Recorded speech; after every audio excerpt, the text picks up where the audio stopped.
Halo Sobat Fatan yang cerdas, kita kembali lagi di Fatan dan Iswara Channel. Channel edukasi yang membantu meraih prestasi. Kali ini kita akan belajar tema 7, subtema 2, pembelajaran kelima. Siapkan buku dan alat tulis kalian. Jangan lupa berdoalah terlebih dahulu menurut agama dan kepercayaan masing-masing. Semoga pembelajaran kali ini berjalan lancar dan menjadi ilmu yang bermanfaat. Sobat Fatan, pertunjukan tari terdiri atas beberapa unsur tari. Keunikan suatu tarian akibat dari keunikan unsur-unsur tari itu dibandingkan tari lainnya. Apa sajakah unsur-unsur tari itu? Sekarang bacalah teks berikut. Unsur tari. Dalam tarian terdapat berbagai unsur yang saling mendukung sehingga memunculkan perpaduan yang harmonis. Keharmonisan itu akan membuat sajian tari menjadi indah dan menarik. Unsur tari terdiri atas gerak, busana, tata rias, properti, dan iringan. 1. Gerak. Gerak tari adalah serangkaian gerakan indah dari anggota tubuh yang dapat dinikmati oleh orang lain. Gerak tari diperagakan berdasarkan ruang, waktu, dan tenaga. Ciri khas gerak tari setiap daerah di Indonesia berbeda-beda. Gerak tari terbagi atas dua macam, yaitu gerak murni dan gerak maknawi. Gerak tari murni yaitu gerak yang tidak mengandung arti tetapi tetap mementingkan keindahan. Sebaliknya, gerak tari maknawi mempunyai arti tertentu. 2. Tata busana. Tata busana tari meliputi semua pakaian yang dikenakan penari saat mempertunjukkan suatu karya tari di atas pentas sesuai peran yang ditampilkan. Tata busana tari disesuaikan dengan konsep, tema, karakter, dan bentuk tarian. Tata busana membantu penonton menangkap ciri sebuah peran atau tokoh. Tata busana juga memperlihatkan kesesuaian hubungan antara peran dengan karakter tarian yang dibawakan. 3. Tata rias. Dalam mempertunjukkan suatu tarian, penari harus merias wajahnya.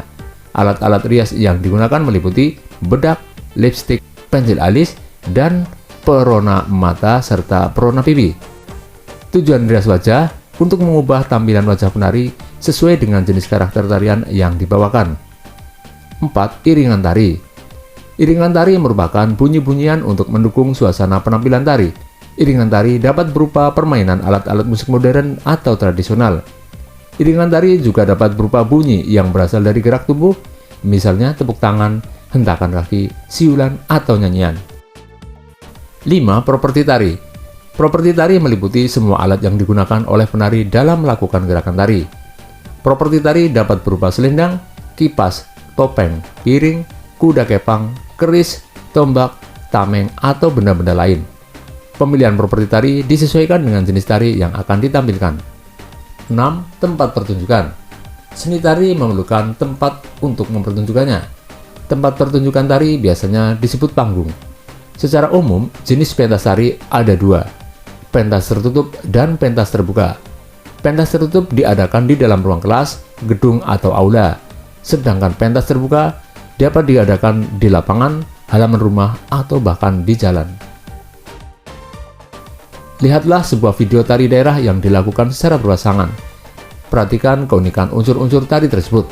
Tuliskan hasil pengamatanmu, lalu bacakan di depan teman-temanmu.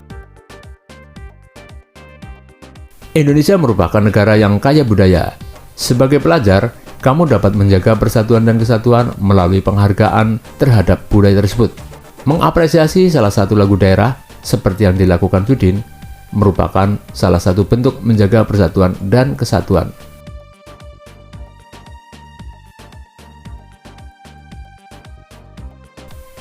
Pemimpin idola, pemimpin yang jujur. Ida, teman sebangku aku. Mungil, berkulit hitam manis, tidak banyak bicara, dan pandai. Ia seorang anak yang sederhana. Ayahnya sudah lama meninggal. Ia hidup bersama ibu dan adiknya. Ida anak yang sangat pandai. Nilai-nilainya yang selalu bagus memberinya kesempatan meneruskan sekolah tanpa biaya. Semua buku pelajaran dan perlengkapan ditanggung oleh sekolah. Ida tak pernah malu dengan kondisi keluarganya. Bahkan, ia semakin rajin belajar dan terus berprestasi. Ia juga selalu menjadi tempat bertanya jika teman-temannya mengalami kesulitan dalam pelajaran. Teman-teman memilih Ida sebagai ketua kelas. Pandai, tenang, dan dapat berkomunikasi dengan baik, serta mampu menjaga ketertiban kelas menjadi modal utamanya. Hari ini Ibu Tati mengingatkan tentang ulangan matematika. Sebagian siswa tidak siap, termasuk Gugut, si jagoan bola yang duduk di belakang kami. Waduh, saya belum belajar, Bu. Kemarin saya seharian bermain bola sampai sore. Pulang ke rumah langsung tidur, Bu. Protesnya. Ulangan tetap berlangsung. Gugut resah. Ia menengok ke kiri dan ke kanan. Tiba-tiba ditendangnya kursi Ida dari belakang. Ida, bantu aku dong. Geser sedikit ke kiri, agar aku bisa melihat jawaban di kertas ulanganmu. Pinta Gugut. Ida tak bergeming. Ia hanya menggelengkan kepala pelan, tanpa menengok ke belakang. Gugut mengganggunya lagi. Ayo dong Ida, sekali ini saja. Nanti aku beri kamu uang 10.000 rupiah. Kamu bisa jajan gue di kantin. Rayunya. Gugut tahu benar Ida tak pernah jajan di kantin. Ibunya tidak memberinya bekal uang jajan. Ida selalu membawa sebungkus nasi dan lauk dari rumah. Namun, di luar dugaan Gugut, Ida tidak terusik. Sekali lagi, ia menggeleng pelan. Sampai waktu berakhir, Gugut terpaksa menyerahkan kertas ulangannya dengan lunglai. Pada waktu istirahat, Ida menghampiri Gugut. Maaf ya Gugut, aku bukan tidak ingin membantumu. Menyontek dan memberi contekan kepada teman adalah perbuatan tidak jujur. Bahkan perbuatan tersebut bisa dianggap sebagai korupsi kecil-kecilan, Katanya kepada Gugut. Ah Ida, masa menyontek sekali saja dianggap korupsi? Setauku, korupsi nilainya miliaran dan hanya dilakukan oleh pejabat berkuasa. Kata Gugut. Gugut, justru kita harus melatih diri. Korupsi dan menyontek sama-sama mengambil hak orang lain. Bernilai kecil atau besar, tetap saja tidak jujur. Kita membiasakan diri bertingkah laku lurus. Mudah-mudahan ketika besar nanti kita tidak akan tergoda untuk melakukan korupsi dalam bentuk apapun. Ida menambahkan dengan panjang lebar. Aku dan teman-teman sekelas yang ikut mendengarkan percakapan Ida dan Gugut terdiam setuju. Memang tidak salah kami memilih Ida sebagai pemimpin di kelas. Tidak sekedar pandai, ia juga patut dijadikan teladan. Buatlah pertanyaan sebanyak-banyaknya tentang cerita di atas. Berikan pertanyaanmu kepada teman di sebelahmu untuk dijawab. Tuliskan pertanyaanmu pada tempat di bawah ini.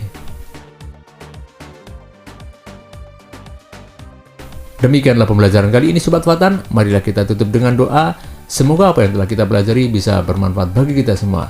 Jangan lupa untuk selalu menjaga kesehatan badan, menjaga kebersihan lingkungan sehingga kita terhindar dari penyakit. Sampai berjumpa kembali pada pertemuan berikutnya. Salam sukses.